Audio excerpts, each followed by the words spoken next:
네, 안녕하십니까. 오늘은 심장에 대해서 잠깐 얘기하겠습니다. 네, 심장이라고 하는 거는 피를 이제 전신으로 보내주기 위해서, 아, 펌프하는 거죠. 펌프. 심장이라는 거는 피를 보내는 펌프죠. 그래서 이제 명치 약간 위쪽, 약간 왼쪽 가슴 그 위치에 이제 위치를 하고 있는데, 심장이라고 하는 거는 이제 네 개의 방과 심실, 그러니까 뭐 우심방, 좌심방, 우심실, 좌심실 이렇게 돼 있고 그 중간에 이제 판으로 막혀 있고 그 다음에 이제 이 보호막으로 벽으로 쳐져 있는 게 이게 심장인데 이 전기 있죠, 전기. 예, 심장에 전기가 없으면 죽습니다, 사람이. 이 우주 만물을 만드신 이 하나님이 인간에게도 전기가 필요하게 만들어놨어요. 그래서 이 심장에다가 0.24볼트라는 아주 작은 전압을 거기다 탁 보내면 근육이 깜짝 놀래가지고 우리 전기 감전되면 깜짝 놀래잖아요.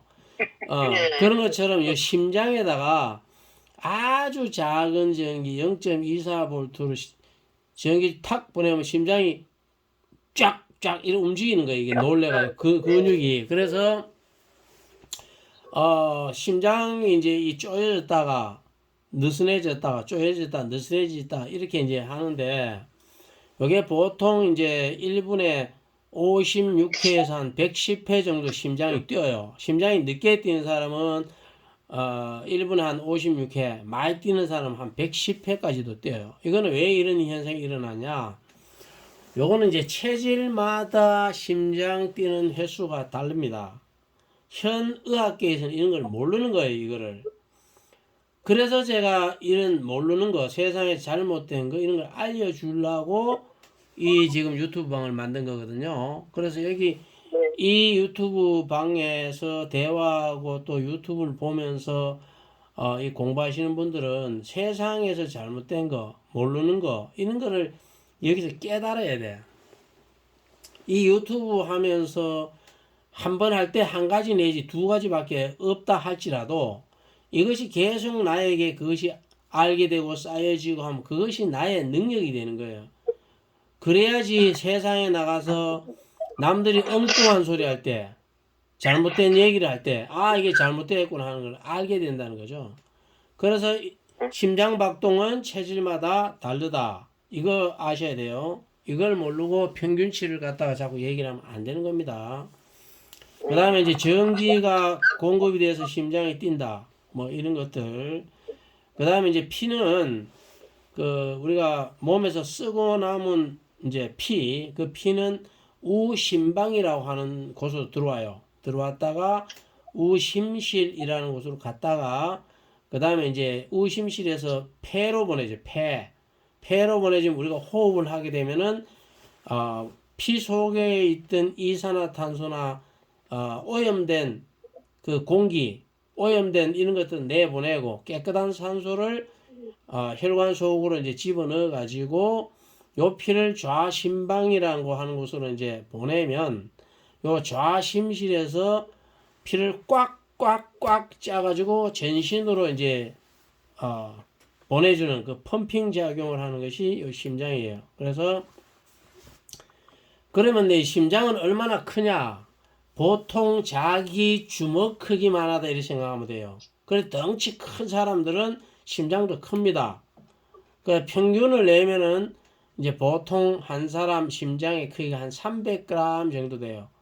그리고 이 혈관도 그렇지만 이 심장의 벽도 3층 구조로 되어 있어요. 3개 층으로. 그러니까 바깥에 이제 외막이 있고 중간에 심장 근육이 있고 또 안쪽에 내막이 있고 이렇게 이제 구성이 되어 있고요.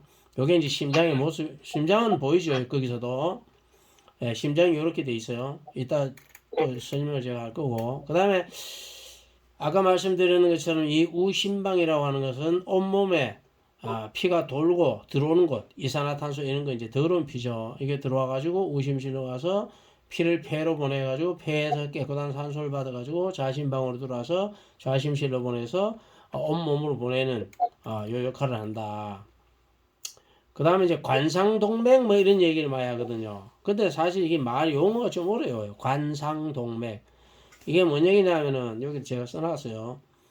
아, 심장이 이렇게 주먹만하게 이렇게 생겼는데 이 주먹만한 이 심장을 둘러가면서 혈관이 또 있어요. 심장도 피를 공급받아야 돼요. 심장이 다른 몸으로만 피를 보내주는 게 아니고 자기 자신에게도 피를 공급받아야 돼. 자기 심장, 자기 자체의 피를 공급해주는 그 혈관, 그게 동맥과 정맥이 있어요. 요거는 이제 관상, 동맥, 뭐 관상, 정맥 이렇게 되겠죠. 주로 동맥이 많이 막혀요. 그래가지고 이제 심장이 막 뻐근해지고 막 이래서 막 기절하는 사람들도 있잖아요. 그래서 가서 보면 심장에 이제 혈관이 막혀 있어. 그러면 뭐 스탠드 한다, 스탠드 한다 그런 얘기 들어봤죠. 뭐 스탠스 시술한다 이런 표현. 그리고 여기 이제 동맥 안에다가 그 철망을 요렇게 처음에는 오므려진 망을 싹 집어넣어서 그 안을 쏙 빼면은 이 망이 촥 펴집니다. 그래서 심장의 이 혈관을 쫙 확장시켜줘요. 피가 잘 흘러가도록. 그걸 하는 건데, 이 유튜브를 통해서 내가 얘기 하나 해줄게요. 대전에 있는 모모 씨가, 우리는 체질을 하잖아요. 체질. 12 체질이니까 이거는 먹지 마라, 이거는 먹어라. 알려준단 말이야. 근데 그 대전에 있는 그분은 생선을 먹으면 안 돼. 근데 생선을 원체 좋아해. 근데 이걸 먹으면 안 된다고 얘기를 해주는데도 먹어.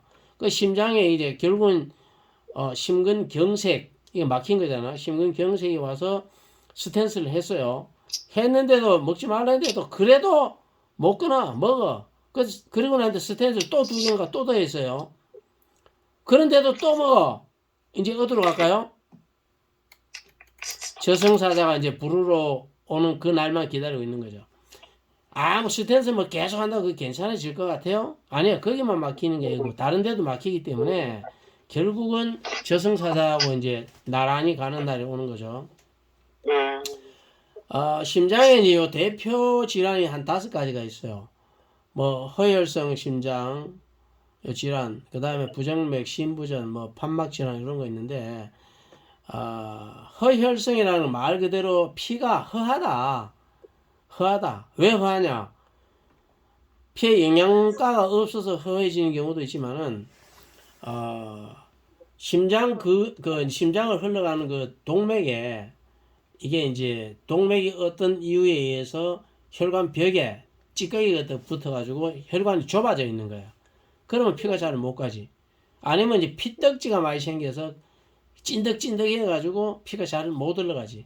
그럼 피가 잘 공급이 안 되기 때문에 이걸 가지고 이제 허혈성 심장 질환을 하고, 이게 있는 사람들은 막 가슴이 막 찢어지는 듯 아프거나 막 호흡 곤란이 오고 막 이런 경우가 생겨요. 그래서 이제 가서 아까 말하는 스탠스 이런 걸 하는 거고, 그 다음에 부정맥이라고 하는 게 있는데, 요거는 이제 말 그대로 불규칙하게 심장이 뛰는 거예요. 어떤 사람은 심장이 막 쿵쿵쿵쿵쿵쿵 빨리 뛰고, 어떤 사람은 쿵쿵 뭐 이렇게 뛰는 사람도 있고, 그래서 가슴이 두근거리거나 막 가슴이 어떨 땐 심장이 쿵쿵 이러는 거예요. 쿵쿵쿵쿵 이렇게 뛰어야 되는데 쿵 하고 쿵이 안 하고 쿵 하고 크르 이런 식으로. 그래 이러면 이제 피를 제대로 못 보내주는 거죠. 그 다음에 심부전이라고 하는 거는 말 그대로 심장이 불량한 거죠. 불량한 거. 심장 기능이 떨어진 거예요. 이렇게 되면 피를 잘 못 보내, 피로감이라든지 피를 강하게 쫙쫙쫙 보내줘야 되는데 못 보내주니까 저 멀리 있는 다리, 발목 이런 데 이제 부종이 생기죠. 피가 잘 못 흘러가지고 요런 발목이나 이런 데 붓거나 이러면 혹시 심부전이 아닌지 검사 한번 받아볼 필요가 있어요. 그 다음에 판막 질환이라고 하는 건 피가 이제 한쪽으로 딱 흘러가면은 뒤로 피가 거꾸로 흐르면 안 되잖아. 거꾸로. 그래 한 방향으로 흘러야 된단 말이에요. 그래 뒤로 흘러가지 못하도록 탁탁 막아주는 그 막이 있어요. 근데 이게 이제 고장나는 사람들이 있어요. 그러면 이제 만성 피로나 흉통 뭐 이런 심하면 이제 실신하는 거죠. 왜 피가 한 방향으로 흘러가지 않기 때문에. 뒤에 가서 또 말씀드리고요. 심장이 이렇게 생겨서 이렇게 움직입니다. 이건 뭐 뒤에서 제가 설명할게요. 자, 요 이제 그림이 중요해요. 요 그림. 요 그림이 상당히 중요한데 여기 이제 보시면은 제가 중요한 내용 여기 다 적어놨어. 여기 보면은 이 몸에서 피를 사용하고 난 뒤에 요렇게 들어와요. 빨간 줄. 요로 들어와서 여기 이제 우심방이라는 곳이고, 요리 들어왔다가 우심실로 갔다가 폐동맥으로 갔다가 폐정맥으로 들어와서 좌심방으로 갔다가 좌심실에서 온몸으로 피를 이제 보내주는 이런 역할을 합니다. 여기는 아까 그 심장 질환 네 가지, 다섯 가지 요거는 제가 아까 말씀드렸고요. 자, 여기가 이제 핵심 포인트예요. 오늘 핵심 포인트. 협심증은 왜 생기느냐? 자, 누가 삑삑거립니다. 휴대폰 그거 좀 저거 해주세요. 방해되니까. 협심증은 왜 생기냐면 이거 숨이 가빠지는 건데, 이거 본인 체질에 맞지 않는 음식을 먹어서 혈관 벽에 기름 찌꺼기, 더러운 찌꺼기가 붙어서 혈관이 막히는 것이 이게 이제 협심증이에요. 그 다음에 이제 심근경색이라고 하는 건 아까 말씀드렸는 것처럼 피 덩어리가 혈관에 이제 많이 생겨가지고 혈관이 막혀서 생기는 거고요. 부정맥은 아까 말씀드린 것처럼 이런 영양소가 부족해도 이게 생겨요. 마그네슘이나 칼슘이나 이런 게. 그 다음에 코큐텐이라고 하고 있는데 이건 뒤에서 제가 잠깐 설명할게요. 판막 질환이라고 하는 거는 솔직히 왜 생기는지 이거 잘 몰라요. 아마 이게 유전적인 결함이 제일 많은 것 같습니다. 그 다음에 이런 걸 예방하기 위해서는 이제 협심증이나 심근경색, 부정맥 이런 건 전부 있잖아요. 이 12체질에 따라 가지고 그 맞는 식품을 먹으면 혈관도 청소되고 자연적으로 이제 심근경색 이런 것도 피가 깨끗해지기 때문에 없어져요. 부정맥 같은 경우에는 이제 그 영양소도 충분히 보내줘야 되고, 심장에 좀 운동 같은 것도 살짝 필요합니다. 요거는 이제 전문 의사들하고 상담이 좀 필요한 것 같고요. 심부전 요거도 마찬가지로 심장 근육 운동을 좀 해야 돼요. 이런 거. 부정맥은 근데 잘 못 고쳐요. 현대의학으로는 잘 안 고쳐집니다. 이게. 그다음에 이제 고치요, 한번 고치요. 현대의학으로 부정맥 잘 못 고칩니다. 내가 부정맥 환자인데요. 이거 환자라도 다 고침을 받는 게 아니에요. 모든 사람이 고침을 받는 게 아니라고요. 그렇게 쉽게 되는 게 아니에요, 이게. 어떤 사람은 그 부정맥 상태로 계속 가는 사람들도 있어요. 내가 고쳤으니까 당연히 남도 고친다. 아니에요. 그렇지 않습니다. 그 다음에 이제 이 코큐텐, 코엔자임 Q10, 코큐텐이라고 하는데, 줄여가지고, 요거는 이제 조효소, 그러니까 효소를 도와주는 그런 물질 중에 하나인데, 여기 미토콘드리아 안에 이제 에너지를 발생시키는 그런 무극성 단백질 지용성 분자예요. 근데 이게 말이죠. 제가 뒤에서 말씀드리지만은, 이게 생산량이 부족한 사람들이 있어요. 그러면은 심장 박동도 잘 안 돼요. 이 다 원인이 뭐냐면 체질식 안 해서 그런 거예요. 체질식. 저는 12체질이라는 걸 하기 때문에 체질식을 하면 자기한테 충분한 그 영양을 공급하면 이런 문제가 다 안 생기는 거예요. 그리고 이 코엔자임 Q10이라고 하는 이게 뭐냐면은 이제 고등어나 꽁치나 정어리 거의 모든 식품 다 있어요. 거의 모든 견과류, 곡류, 거의 모든 육류, 거의 모든 이제 참기름, 들기름, 홍화씨유, 포도씨유, 카놀라유, 거의 모든 기름에 거의 다가 있어요, 이거는. 그런데 이거를 이제 사람들이 이름을 이제 코엔자임 Q10 이래 지어놓고 이거 생소하고 뭐가 좀 있어 보이잖아요, 이게. 그래가지고 이걸 영양제로 많이 팔아먹습니다. 자, 이 간에서 이제 이게 가장 많이 생성이 되고, 소비는 어디서 많이 되냐? 심장에서 가장 많이 돼요. 심장은 잠시라도 쉬지 않습니다. 내가 태어나서 죽을 때까지 계속 에너지 소비가 계속 되는 거예요. 그래서 여기서 심장에서 소비가 가장 많이 돼요. 그 다음에 콩팥, 우리, 죽을 때까지 콩팥도 계속해서 피를 걸러주잖아요. 여기서도 소비가 제법 많이 되고, 그 다음에 췌장, 여기서 이제 소화, 효소 이런 걸 많이 계속 발생을 시켜야 되기 때문에 이 췌장에서도 소모가 상당히 많이 됩니다, 이게. 우리가 이제 인체를 구성하는 게 전에 공부하셨잖아요. 사람은 인체는 세 가지로 구성되어 있다. 물어볼까요? 공부했는 기억나시는지. 뭘로 되어 있을까요? 물. 자, 물, 기름, 해분이 이렇게 돼 있다 그랬죠? 예. 네. 그래서 이제 물이 한 70%뭐 이렇게 차지하고, 그 다음에 기름 종류가 한 20에서 25% 정도 차지하고, 나머지 한 3%, 5%, 뭐 7%, 요게 이제 해분인데, 이게 이제 뭐, 미네랄 같은 거 뭐 이런 것들 종류들이에요. 그래서 이런 걸로 이제 구성이 돼 있는데, 이 코큐텐이라고 하는 이것도요, 사람마다 이게 이제 생성되는 게 다릅니다. 어떤 사람은 아미노산을 많이 소비를 하고, 어떤 사람은 비타민 B를 많이 소비하고, 어떤 사람은 비타민 C를 많이 소비하고, 어떤 사람은 뭐 또 엽산 같은 걸 소비를 많이 하고, 다 달라요, 체질마다. 그런데 일괄적으로 이게 설명이 안 됩니다, 이게. 그래서 체질이 무진장 중요한 거예요. 그리고 이 코큐테일이라고 하는 이 물질은 우리 몸에, 보통, 평균치가 이제 10만 분의 1 정도가 존재를 해요. 근데 아기 때는 성장기, 애들이나 성장기에는 10만 분의 한 1.5. 그 노년이 되면 10만 분의 0.7 이렇게 줄어들죠. 그럼 나이가 들면은 당연히 줄어요. 왜냐하면 젊을 때는 에너지 소비가 많기 때문에 생산도 많이 돼야 돼. 이 코큐텐이라는 게 생산도 많이 돼야 돼. 왜? 그 소비도 많이 하니까.